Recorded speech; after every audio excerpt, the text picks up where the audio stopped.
Hello friends, ഞായറാഴ്ചയാകുമ്പോൾ മുട്ടായിത്തെരുവിലും ബീച്ചിലും പോകുക എന്നുള്ളത് മക്കൾക്കൊരു നിർബന്ധമാണ് കേട്ടോ. പിന്നെ അവർക്ക് ആ ഒരു ദിവസമല്ലേ ലീവ് കിട്ടുള്ളൂ, അതുകൊണ്ട് തന്നെ അവരെ കൊണ്ടുപോവുകയും ചെയ്യാറുണ്ട്. മുട്ടായിത്തെരുവിലെത്തുമ്പോൾ ആര്യഭവനിൽ കയറുക എന്ന് പറഞ്ഞാൽ അത് ഞങ്ങളൊരു നിർബന്ധമാണ് കേട്ടോ. എൻ്റെയും ഏട്ടൻ്റെയും ഒരു നിർബന്ധം. അപ്പോൾ ഏട്ടൻ പറഞ്ഞത് ഇന്ന് അടയാണ്, ചാറുട്ടിക്കും അട തന്നെയാണ് വേണമെന്ന് പറഞ്ഞിട്ടുള്ളത്.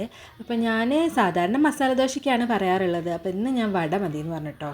അപ്പോൾ വടയും ചട്നിയും കഴിച്ച് നോക്കട്ടെ വിചാരിച്ചിട്ട് ഇന്ന് അത് മതി എന്ന് പറഞ്ഞു. പക്ഷേ കാർത്തിക് എന്താ വേണ്ടതെന്ന് ചോദിച്ചപ്പോൾ കാർത്തി പറഞ്ഞത് പനീർ ദോശയ്ക്കാണ്. അപ്പോൾ കാർത്തിക്ക് പനീർ ദോശ കൊണ്ടുവന്ന് വെച്ചപ്പോൾ കാർത്തി അതിൻ്റെ ഉള്ളിൽ എന്താണെന്നൊക്കെ എന്തി വലിഞ്ഞ് നോക്കുന്നുണ്ട് കേട്ടോ.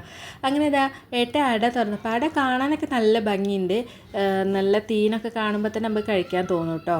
അപ്പോൾ ഞാൻ ഒക്കെ തിന്ന് കഴിഞ്ഞപ്പോൾ ഏട്ടൻ ചോദിക്കുന്നുണ്ട് ഇനി എന്തെങ്കിലും വേണോ എന്നുള്ളത്. വേണ്ടാന്ന് പറഞ്ഞാൽ ഞാനിതാ കാർത്തിൻ്റെ പനീർ ദോശ കഴിച്ച് നോക്കിയപ്പോൾ നല്ല ടേസ്റ്റ് കേട്ടോ. ഏട്ടനും പറഞ്ഞാൽ നല്ല ടേസ്റ്റ് നിന്ന്. എന്നാൽ പിന്നെ നമുക്ക് രണ്ടൊക്കെ ഒരു ദോശ വാങ്ങിക്കാമെന്ന് പറഞ്ഞിട്ടോ. എന്താ വെച്ചാൽ ഓരോന്ന് വാങ്ങിച്ച് ഞങ്ങൾ രണ്ടാൾക്കും കഴിക്കാൻ കഴിയില്ല. അപ്പോൾ ഞങ്ങൾ ഒരു ദോശ വാങ്ങിച്ച് ടേസ്റ്റ് ചെയ്യാം കേട്ടോ. അപ്പോൾ ഇത്രയൊക്കെയുള്ള വീഡിയോ. അടുത്ത വീഡിയോ ആയിട്ട് ഇനി പിന്നെ കാണാം.